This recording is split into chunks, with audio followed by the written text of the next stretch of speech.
Okay, welcome to the Hoppy Hippie Hovel down in the famous shed that always wields some wee gems.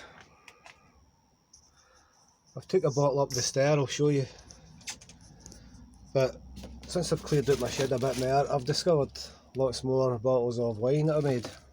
I'm going to do taste tests on these at some point.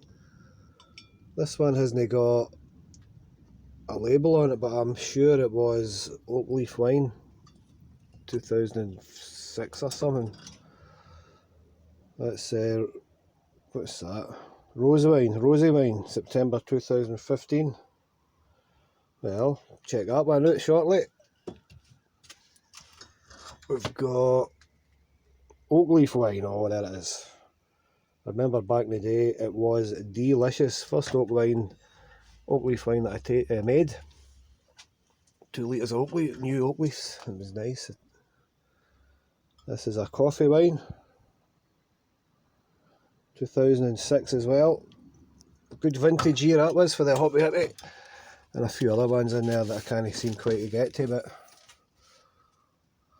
I'll take you up, got it in the fridge. I'm going to do a video on a peach wine.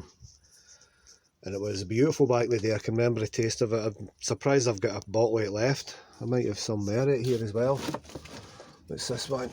I don't mind to disturb them too much because they will have a slight bit of scent. There's another peach wine there. Peach 2005. So I've got one of them up in the fridge. I don't know if I'm doing a taster on it tonight or whatever, but very soon.